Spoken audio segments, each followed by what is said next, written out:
J'ai publié plus de 800 vidéos en un an pour avoir beaucoup plus d'abonnés rapidement, de manière à multiplier mes ventes.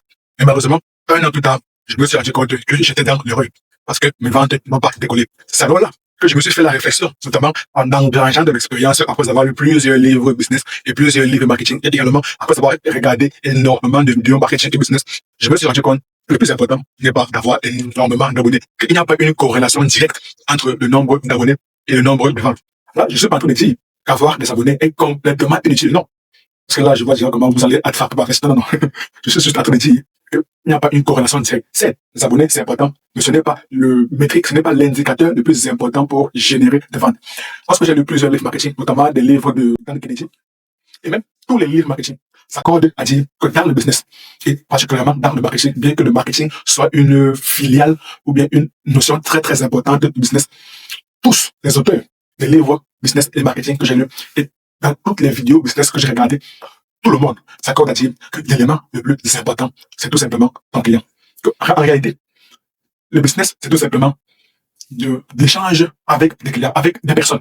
Donc, tout réside dans l'échange de valeur avec des personnes. Donc, réellement, pour augmenter ses ventes, pour multiplier ses ventes, pour booster ses ventes, il suffit tout simplement d'identifier, de trouver ton client idéal. Je ne suis pas en train de dire de créer son client idéal. Non, on ne crée pas son client. On ne crée pas son client. Tout ce qu'on fait, c'est d'identifier avec précision quel est son client idéal et où se trouve-t-il.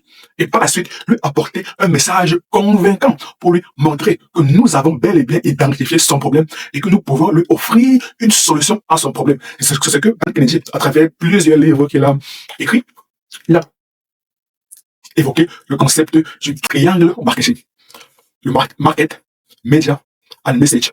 Le marché, le média et le message. Market, le marché, c'est ton client idéal.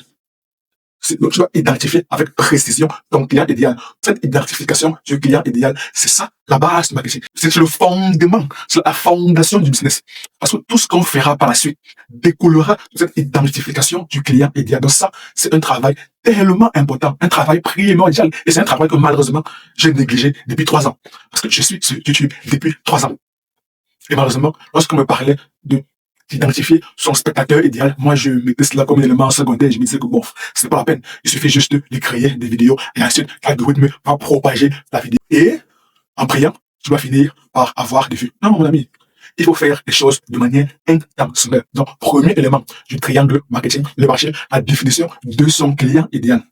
Ensuite vient le média, le canal. Comment vas-tu faire pour savoir où se trouve ton client idéal? Est-ce que ton client idéal se trouve en ligne, notamment? Est-ce qu'il est sur TikTok? Est-ce qu'il est sur Facebook? Est-ce qu'il est sur Instagram? Est-ce qu'il est sur YouTube? Est-ce qu'il est hors ligne? S'il est hors ligne, où est-ce qu'il se trouve? Est-ce qu'il se trouve en Île-de-France? Est-ce qu'il se trouve à Berlin? Est-ce qu'il se trouve au Canada? Est-ce qu'il se trouve à Francfort? Exactement où est-ce qu'il se trouve? C'est à toi de définir où est-ce qu'il se trouve en fonction du produit que tu souhaites mettre sur le marché. Ça, c'est très, très important. Une fois que tu as identifié ton client idéal et une fois que tu sais exactement où est-ce qu'il se trouve lui et c'est semblable, maintenant, tu dois venir avec un message pour le convaincre que tu es la personne idoine, la personne appropriée pour résoudre son problème, pour résoudre ses problématiques. Car comme on dit dans le business et même dans le marketing, pour être beaucoup plus précis, la douleur vend plus que la douceur. Des personnes achètent des produits pour 2 raisons. Pour éviter la douleur, pour échapper à la douleur, ou alors pour se rapprocher du plaisir. Mais comme on dit dans le business, mais là, cette fois-ci en anglais, the pain is the pitch. Donc, clairement, la douleur, c'est ça qui est ton pitch de vente. Une fois que tu as réussi à bien articuler la douleur que souffre ton client idéal, alors là, mon ami, il va te considérer comme la personne que mon ami, tu étais au début. Que mon ami, tu étais au début. Voilà donc les 3 éléments fondamentaux du marketing, bien expliqué par Dan Kennedy à travers son concept du triangle marketing. Market, le marché, le client idéal, média, le moyen par lequel tu vas approcher ce client idéal et c'est semblable, et message, le message pour convaincre ce client idéal de manière à ce qu'il puisse avoir confiance en toi. Car la confiance, c'est ça qui est la base avant tout processus d'achat. Je ne dis pas ici tout processus de vente, parce que des personnes n'aiment pas qu'on leur vende quelque chose. Par contre, des personnes aiment acheter. Donc, là encore, c'est une nuance très, très importante. On n'est pas là pour vendre notre produit ou bien notre service. On est là pour que le client achète notre produit ou bien notre service. Là, c'est une manière de penser totalement différente. Et c'est donc pareil sur YouTube. C'est exactement le même principe. Lorsque tu comprends un peu le business, tu vas réellement comprendre énormément de choses dans la création de contenu. Par exemple, lorsque YouTube dit que pour pouvoir être monétisé, il va falloir avoir minimum 1000 abonnés et 4000 heures de visionnage et 361 jours. Cela veut dire qu'en moyenne, chaque abonné que tu gagnes pour pouvoir regarder les vidéos sur ta chaîne YouTube pendant au moins 4 heures de temps avant que YouTube commence à te verser de l'argent.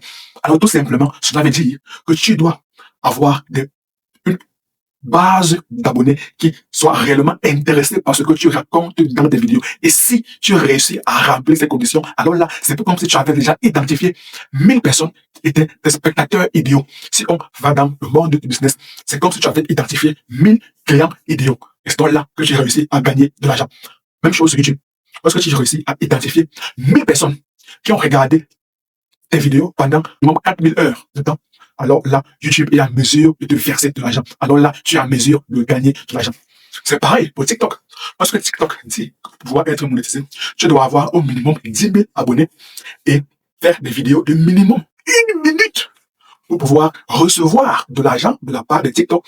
Alors, c'est comme si TikTok est en train de dire que, mon ami, tu dois avoir des personnes qui sont réellement intéressées par ce que tu racontes dans tes vidéos. Parce que, d'après les chiffres très récents, la durée moyenne de visionnage est de 8,4 secondes. Mais TikTok te demande de faire des vidéos de minimum 1 minute. Là, tu comprends réellement que le monde du business est similaire au monde de la création de contenu. Lorsqu'on a compris quelques concepts du marketing et du business, on peut les transposer dans la création de contenu. Revenons donc à la question. Faut-il avoir beaucoup d'abonnés pour pouvoir booster ses ventes? La vraie des choses, c'est que c'est non. Avoir des abonnés, c'est important, mais ce n'est pas le plus important. Avoir des abonnés ne sert qu'à augmenter sa crédibilité, ne sert qu'à augmenter son autorité. Voilà pour moi le seul bienfait d'avoir beaucoup d'abonnés. Mais sinon, l'élément le plus important pour pouvoir avoir des ventes et pour pouvoir booster, multiplier ses ventes, c'est d'identifier avec précision, avec une très très grande précision, son client idéal, sa clientèle idéale. Et là, une fois que tu as bien réussi à articuler avec précision les douleurs de ta clientèle idéale, là tu es en mesure de pouvoir facturer beaucoup plus cher. Parce qu'ils comprendront que mon ami, voici le gars que j'attendais depuis. Que ce gars-ci était passé où? C'est lui mon sauveur. C'est lui mon sauveur. Voilà donc, à mon sens, le secret pour réellement avoir des ventes et pour pouvoir multiplier, pour pouvoir booster ses ventes. Maintenant, si tu veux savoir le secret pour réellement réussir en ligne, alors clique juste sur la vidéo qui apparaît à l'écran et moi, je donne rendez-vous de l'autre côté. À très bientôt.